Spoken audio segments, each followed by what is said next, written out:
Greetings and welcome to the Palmetto Report. I'm Darren Hines. And I'm Chloe Myers. Coming up, an update on the demolition of Richardson and Wofford halls. And some students are using AI to pass their classes. Also, cornhole is taking off at Winthrop, and students turn out to protest an event that calls abortion violence. That and more on the Palmetto Report.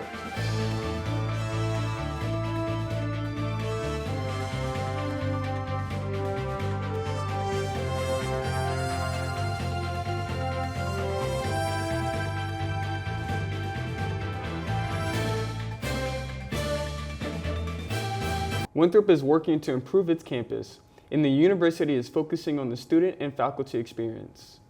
Over recent years, Winthrop's campus has seen an increase in active construction. Students and faculty have seen the construction as important but also inconvenient at times, noting blocked sidewalks and a kind of lost parking spots. James Grigg, the Associate Vice President for Facilities, says he understands the frustration.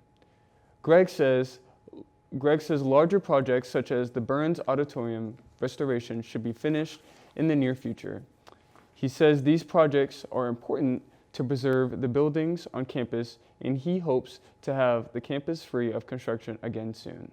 The former dorms of Richardson and Wofford halls have finally been demolished. Ariana Johnson reports. After 60 years, Wofford and Richardson were set for demolition due to the structural issues, leading the state to inform Winthrop that the time had come. The state then said Winthrop, you all need to start kind of planning for these buildings going away. They have a finite life. Some students and alum made memories in the dormitory and will miss the buildings. It makes me sad. I feel really sad that they're demolishing Richardson and Wofford. A former Wofford resident says she is ready for the dormitories to be gone. Sweet feeling. I lived there in 2017. I lived there my whole freshman year, so 2017 to 2018. I have good memories. I have bad memories. Freshman year was probably my worst year of college, so maybe it's time for her to come down. Many are wondering what will replace the former dormitories. Possibly a first-year experience residence hall, and then on the Wofford site, potentially an academic building. Now, also in conjunction with that, we're actually going to change some of the roads in the area. The construction crew is using a crane to demolish the buildings in stages, ensuring a safer demolition process. For the Palmetto Report, I'm Ariana Johnson. Winthrop University lost air conditioning in several buildings due to its aging HVAC system, leaving many areas uncomfortable in these high temperatures. The university was unable to repair the system before the fall semester started, leaving many students, faculty, and staff at the mercy of the summer heat. Rutledge, Johnson, and the Tillman Halls and the Sim Science buildings were some of the buildings that were the most affected. University officials say that the system is unique, and trying to repair it's extremely costly and it is logistically difficult. The school says it's planned to eventually replace the entire HVAC system in Rutledge, but due to the cost, there is no timetable for when it will be fixed. However, there is now concern about using the system in cooler temperatures as fall has arrived. Lights, camera, action! Are you interested in becoming a star? Do you want to work with cameras, or do you aspire to become the next best director? Do you want to create your own show? Then video production is calling your name. You can learn how to film, direct, act, and write your own script. What are you waiting for? It's showtime!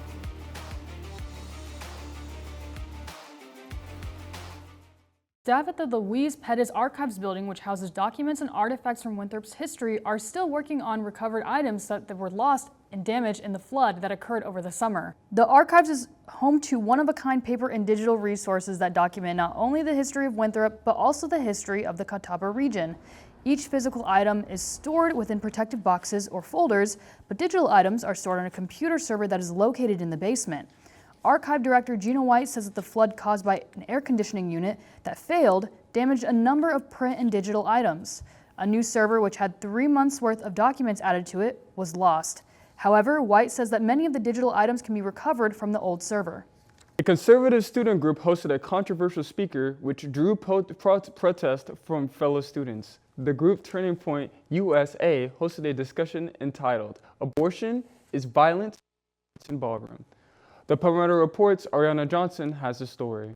The Turning Point USA hosted the Abortion is Violent event at the Richardson Ballroom. Before entering the event, people were scanned with metal detectors. She made sure to talk to them respectfully, like we saw at the event tonight. Everybody got to come up, regardless of how emotional or emotionless they were.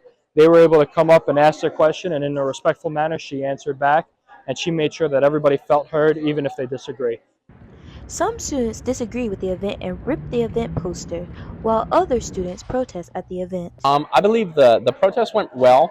We were outside of Diggs in between here and the West Center. It was really cold out and it was kind of dark, so not a lot of people are walking by. But it was more so just about getting the message out there and having people realize that our voices still matter and we can push our voices even when it might disagree with another event that's happening. The event had an open discussion where people could interact with Lydia Taylor Davis. A student say her reasoning for going to the The reason I went up there because I want to speak for people that can't speak for themselves. I wanted to speak for kids that have been sexually assaulted, that have been raped. And you're forcing a child to have a child. That's not okay. That's ethically not okay. The event showcased the different viewing of pro-life and pro-choice individuals. For the Palmetto Report, I'm Ariana Johnson. After a shooting in August on the edge of Winthrop's campus, which left an 18-year-old man on life support, some students have raised concerns about how it's safe on campus and in the surrounding areas. Some students say that it makes them feel uneasy that Winthrop is an open campus that many people can walk through. However, Winthrop Police Chief Charles Yurda says that he wants students to know that Winthrop isn't a dangerous place, but he says that students should be aware of their surroundings because bad things can still happen. Yurda also says students should remember to keep doors of campus buildings closed and not to open doors for people they don't know.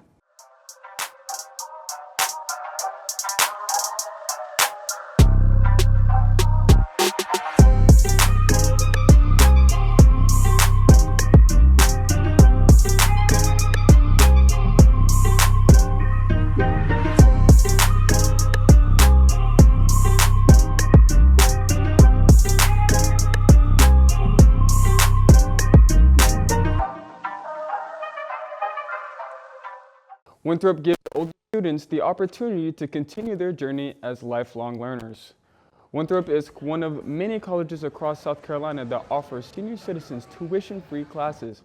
At Winthrop, several older, non-traditional students are taking full advantage of the program by pursuing a degree or auditing a class. I've just enjoyed being with everybody and just coming twice a week, coming to campus. I have it set how long it takes me to get here. I think it really helps people who don't have family in town or whatever, gives them something to do, a reason to get up. And we don't have to take tests. Students at Winthrop University say that they're frustrated with the school's attendance policy. University rules state that if a student misses 25% of the courses or about 6 classes during the semester, they should fail the class. Beyond that, the professors have had the freedom to decide how many classes can be missed up till that point or how they grade attendance.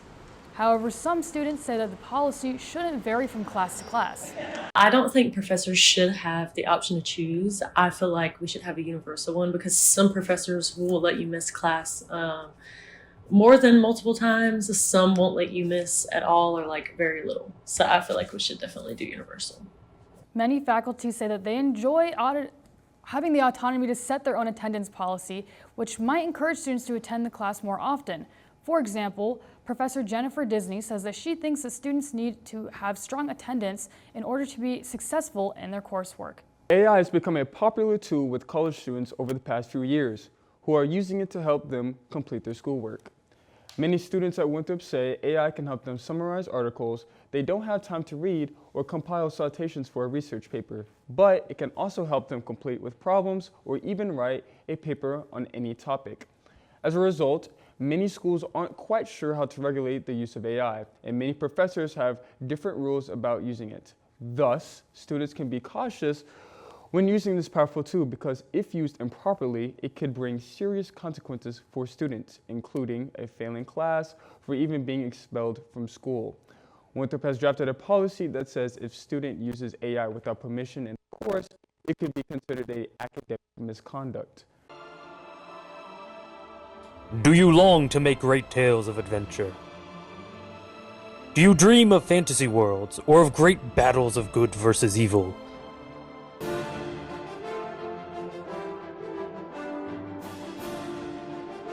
If you do, come to Writing 311, where you can make all your dreams a reality.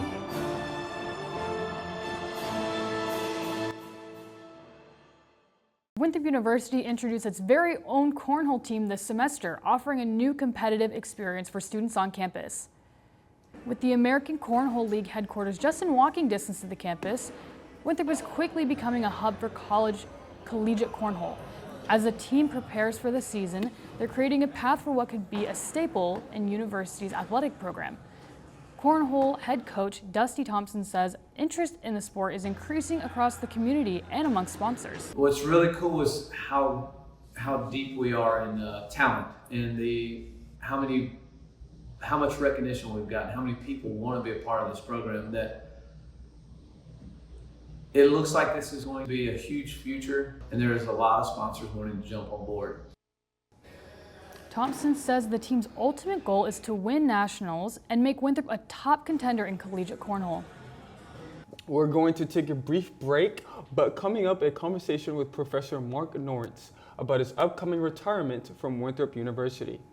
And our Joshua Anderson asks Nortz about his plans for retirement and his experience as a professor at Winthrop. You're watching the Palmetto Report.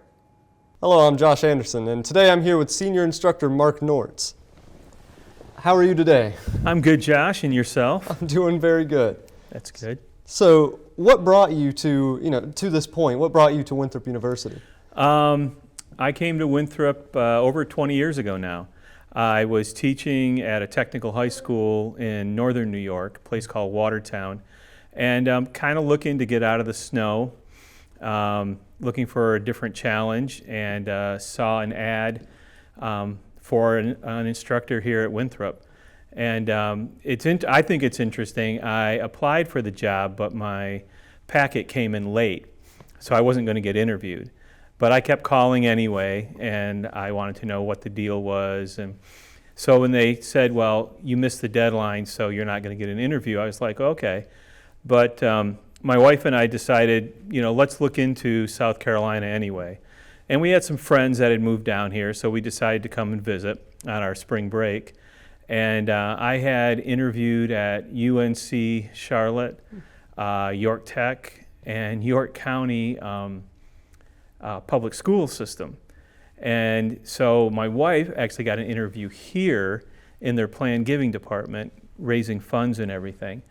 And so when I dropped her off for her interview, I stopped here at the mass communication office just to say, hey, I'm the guy who was calling all the time, and here's a clean copy of my resume, only to find out that it was 9:30 that morning, the search had fallen through. Mm-hmm. So at 10 after 10, they started introducing me to the department chair and one of the other instructors, Haney Howell, who has since passed away. And about an hour and a half later, I walked out and I said, thank you, this was great. And they wanted to know if I was still interested, and I said, sure. So we got back to New York, and I got a phone call from the department chair, a guy named Dr. Click, and he said, we'd like to do a phone interview.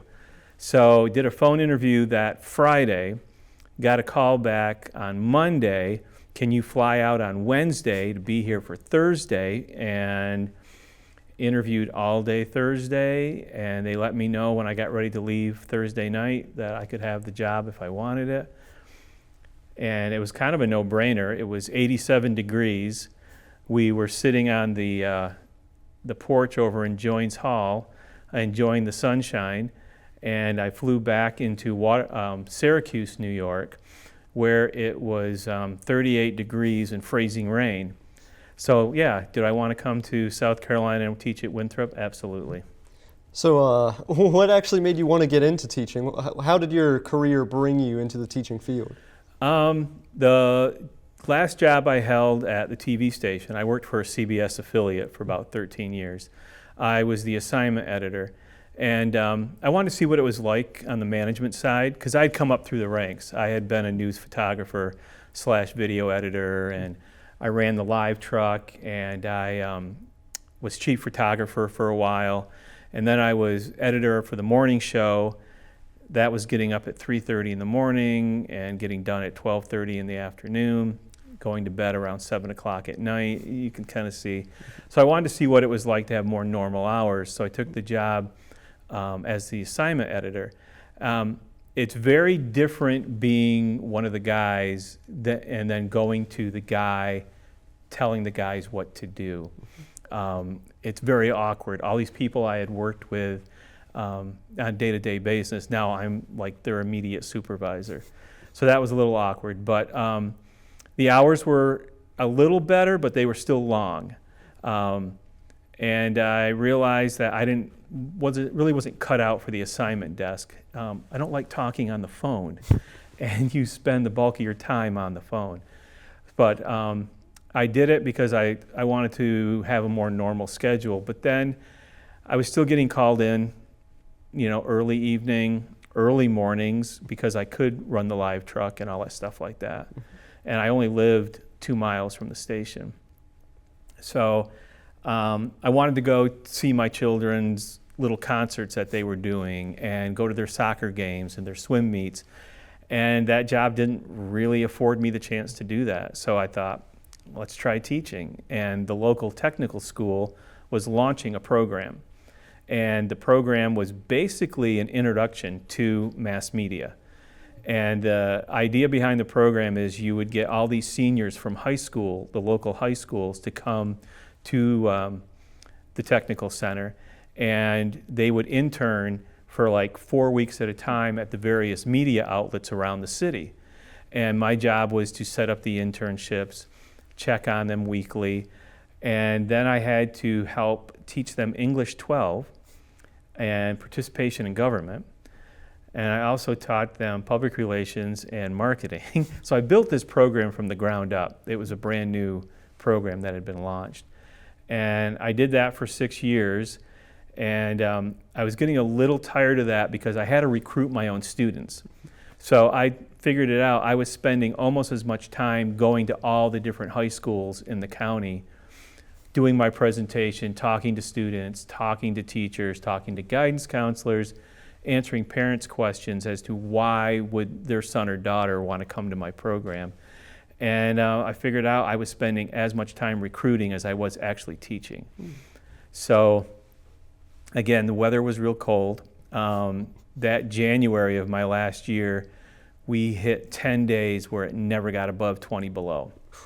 So it was kind of brutal, and got thinking, there might be something a little bit more. And I did like the teaching. I was surprised. I really enjoyed it. To me, it was the best of both worlds. I still got to do what I love, which is broadcasting. I got, as I would tell people, I still get to play with my toys, my cameras, the editing equipment. I like all that. I like all this. I like the setting we're in. And so I applied for the job here at Winthrop, and I got it. And probably what was the most interesting thing was I did not think much about what I was getting into. It was just warm weather, set schedule, it's going to be an adventure, so let's just do it. Fair enough.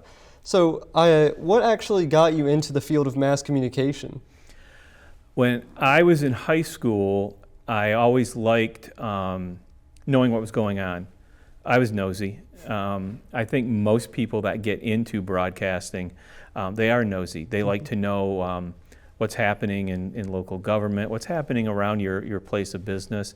I just did. And I like good stories. I love to hear a good story. And I just wrote for the school paper, and I got asked by a teacher to help out in the audiovisual department.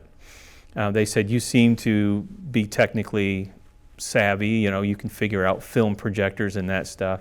I didn't realize at the time, if you worked in the AV room, that's where all the geeks were. And I was like, am I a geek? I don't think I am, but anyway, so I was in there, and I did some voice work for a couple of teachers on these little slideshows they did. And the football coach came in and said, hey, I heard a presentation you did. Would you want to announce varsity football games? I said, yeah, I'll give it a whirl. So I started announcing varsity football games, and then the varsity basketball coach came and said, hey, would you do varsity basketball? And I'm like, yeah, I could give that a try. And one of my guidance counselors heard one of the basketball games and said, have you ever thought of going into radio? So he set up a day to spend at a radio station. So I started hanging out at this radio station, and I got a couple of little commercials on the air, which I thought was cool. And then when I got back to school, I get a phone call and they said, can you call in all your athletic scores a couple times a week? And I was like, yeah, sure, I can do that. So that was fun. So I was writing up little sports reports and phoning them in, and they'd record them and they'd play them throughout the day. And I found I really liked it, and I had kind of an aptitude for it. So I went to college for radio and television broadcasting, only to find out that I was really not that good at radio. I thought I was going to change the world through meaningful rock and roll, and that didn't work. I just didn't have that little extra that sets you apart from everybody else. I was adequate. I would probably be the guy that they would hire to do overnights or weekends. Somebody they know who's going to show up and be there. So luckily the school I was going to, you could choose either radio or television. So did a couple of TV classes and it clicked. And I think most people find that out when they get into their profession. It just made sense. It was the funniest thing. I remember that first, introduction to video production class. I'm like, wow, this all makes perfect sense. And I'm reading the textbook and I'm like, yeah, I get this. And then I realized I had always watched TV differently. I'd always ask questions, well, why did they start with that story?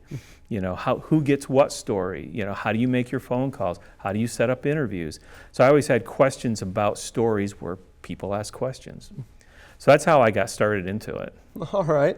And I know in your 20 years, you've got to have some at least memorable stories of things that have happened. Oh, absolutely. I think a lot of students have heard my stories about how I met Princess Diana. She had a regiment up in Ontario, Canada, and she and Prince Charles were there doing a visit because Canada's still part of the British Commonwealth. And we went up, and one crew covered Prince Charles, and another reporter and we covered Princess Diana. And she did her little thing, and she went in and had lunch with a bunch of her military troops. She came out and did what they call a walkabout. She just started walking into the crowd, and I was like this far away from her. And she just reached out, and I shook her hand, and that was really cool. CBS News picked up that video. Mikhail Gorbachev, when he was head of the Soviet Union at the time, went there up to Canada. We were in Ottawa, Canada, which is the capital of Canada. And he did the same thing. He did a walkabout in the crowd, and he walked out right in front of me. So I've got this video of one of the world's biggest leaders, and there he is. And so again, my video led CBS Evening News. Nobody else had it. So that was pretty exciting. Okay. I know with your upcoming retirement, you've got to be excited for it. Is there any plans that you have afterwards? At this point, no. I just really want to relax. I want to see what it's like not getting up every day. Kind of want to see what it's like not having to prep for 3 to 4 different classes every semester and do the grading.